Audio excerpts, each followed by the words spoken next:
Hello again, and welcome to part 11 of my Fun with Foundation Paper Piecing series of videos. This time around I'm going to show you how I created this Double Diagonal Tulip style block. Oh, there's a lot of words in that sentence. Okay, so I've printed out the pattern onto foundation paper, and I've sorted the strips that I've cut according to the download sheet, which you can grab from my website gentlemancrafter.com. And I'm going to start positioning the pieces, starting with number 1 within the dotted outline and right side up. Then part 2 will go on top, right side down. I will pin those two pieces in place and then stitch along the dashed line between parts 1 and 2. And that will basically put my first 2 parts in position. Now this design does include quite a bit of trimming.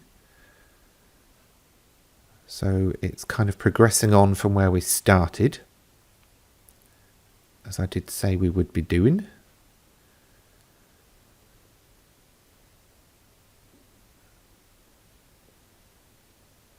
And then basically once I've taken out the pins and trimmed the threads off, folding back part 2 so that it covers its section,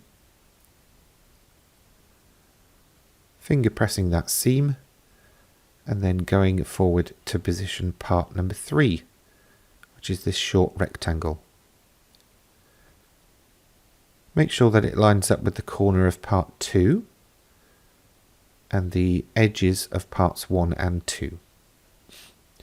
Pin it in place, and then you'll be stitching along the line that separates part 3 from parts 2 and 1, or 1 and 2, whichever way round you want that.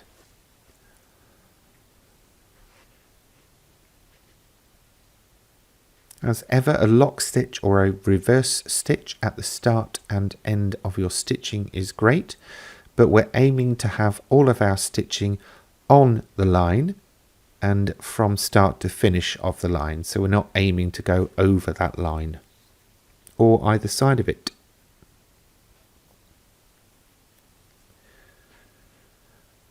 That thread didn't want to snip.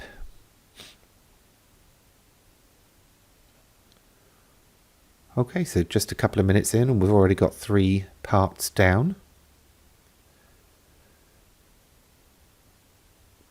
Don't worry too much if the fabric doesn't meet that solid outline. As long as it goes within the dashed, outside of the dashed line, so within to the seam allowance, you should be fine for creating blocks later on. So part 4, again to keep things simple, I've done as a solid rectangle. So you're going to position that against the other edge of parts 1 and 2. And this time it extends much further beyond the solid outline, but that is fine, and you'll see why in just a minute. Again, pinning and stitching. It's pretty much the fundamentals of foundation paper piecing. So once you've mastered those, you're on a roll. Now don't forget, if you are following this series, please remember to head over to the Facebook group that accompanies these videos. We're sharing basically all the different things we make, and seeing what fabric choices you're all making is very inspiring, and you're all discovering ways of mixing and matching these blocks either into groups or projects. So it's good fun to see what other people are doing. Might even inspire you.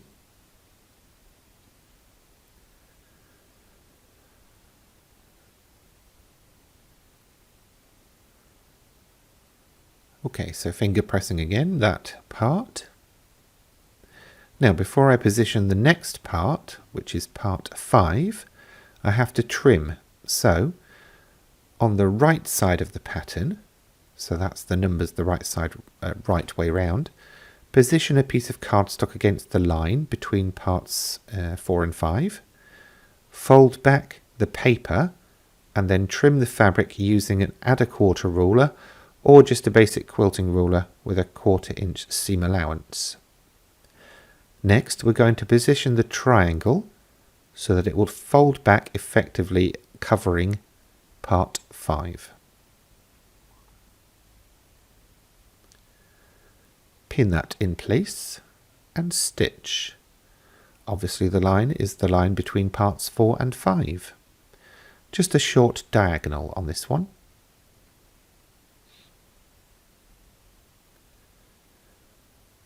I'm pretty sure that if you are following this, you're getting the idea that we can make all sorts of things out of little strips of fabric. So keep in mind that there is another 39 of these to come. So if you have any particular preference of subject matter, theme, do let me know. Otherwise, I'll just keep coming up with these ones. As with last week's, which was the single diagonal tulip, they're great for radiating patterns, so patterns that you rotate. Next up, we're doing part 6, and again we're lining it up with the previous corner. So as you can see, the bulk of the fabric is within the pattern area, but we do have quite a bit extended beyond. Stitching on the line that separates part 6 from everything else.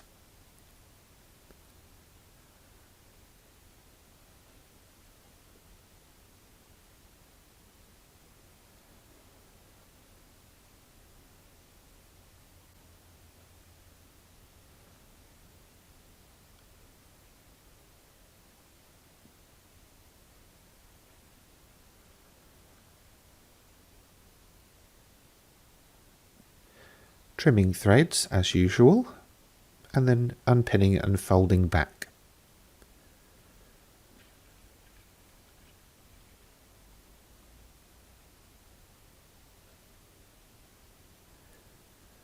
Now, as we did before, we're going to fold back the part that separates 6 and 7, or the line, sorry, and trim back any excess using a 1/4 inch seam allowance. That again gives us a perfect line to place our next triangle on.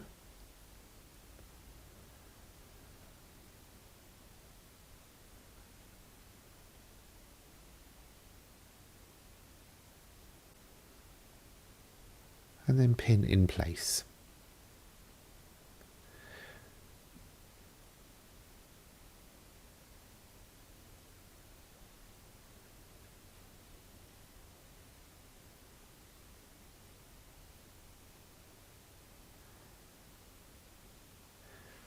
Just remember, with foundation paper piecing, the idea is once you've sewn your blocks together, you'll tear away the paper.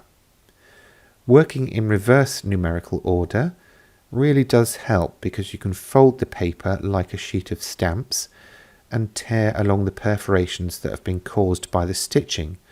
This is also why we use a very short stitch length. So on my machine it's 1.6 or 1.4. So we're looking at around maybe less than 2.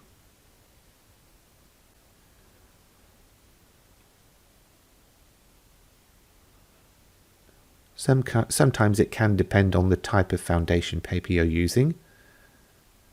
So just have a play before you get committed to doing a super large project. So we're basically working up now in size, in larger sizes for the different sections, but the principle is the same. We start out by laying down the rectangle, stitching that in place, trimming back to create space for our triangle, and then adding the triangle. It's almost like log cabin extra. We've already done a log cabin, so if you haven't seen that one already, do head back through the playlist I will leave a link in the description below the video on YouTube. And of course, these are all referenced on my website, my blog, gentlemancrafter.com. So please do pop over and have a visit. All these videos and templates are free to download. If you are feeling generous or grateful for any of the information you've found, then please do feel free to buy me a coffee. I know it's a cheeky ask. There is a link in the description below the video on YouTube, and there is also a big yellow button on the blog post. If you can't, you can't. I fully understand. I still get a little bit of revenue from the advertising that comes with these videos, so please don't feel obliged.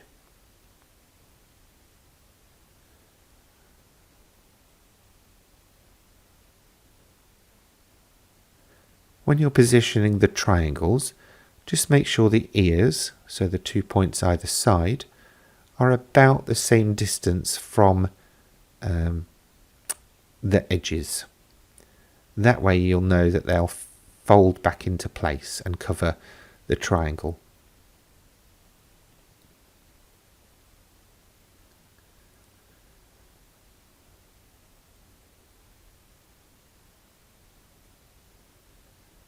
Avoid the temptation to sort of skip ahead and do different numbers. The reason that everything is numbered in foundation paper piecing is because it locks everything before it into place.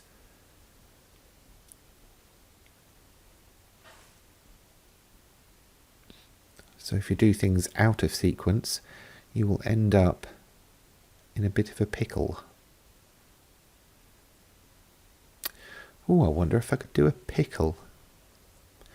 There are some very talented artists that do foundation paper piecing, so I really should do a reference to some of those in one of these videos in the future. If you know of any, please feel free to pop their names in the comments below the video on YouTube, or of course on the blog. Now this final strip here is looking a bit short. I actually cut it wrong. I didn't cut it exactly to the size that's on the download sheet. So learn from my mistakes. I just about got away with it by putting it exactly in the center.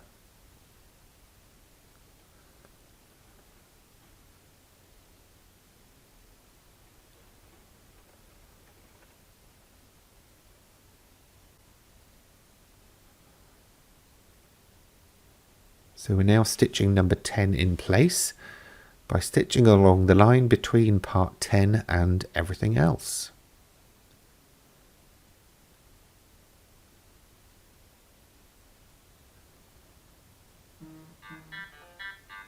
Oh, hello.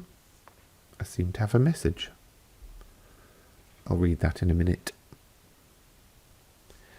I thought I'd put my do not disturb on.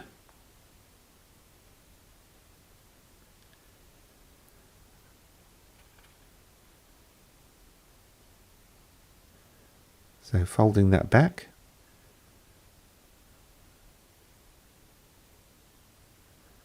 and then we just have one more corner to do. So on the dash line between part 10 and 11, fold back the pattern. Always important to do that, otherwise you'll chop the pattern off. And then trim away a 1/4 inch.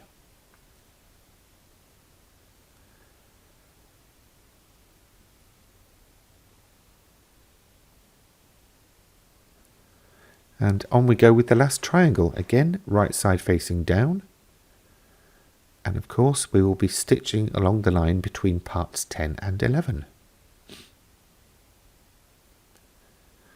Now this one does take a little bit longer because there are more pieces, therefore more steps, so you're looking at around, I don't know, 20 minutes a block. Depends how fast you stitch and how fast you work. I think if you pop your favourite soap or true crime documentary series on while you're whipping up a batch, the day will fly by.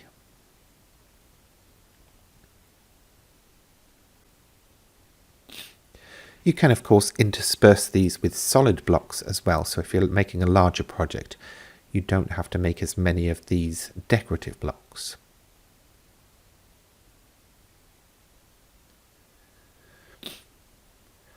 Okay, the final step is as ever the final trim, which is up against the solid outline,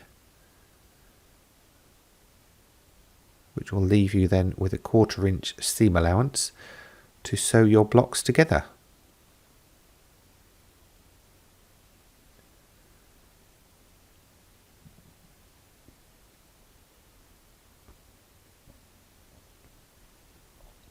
Now I hope you will have fun making some of these for yourself, perhaps even a little project as well. Currently I'm just making a little library, so that's an option too, but there we go. There is our double diagonal tulip. Okay, thanks for watching. See you next time.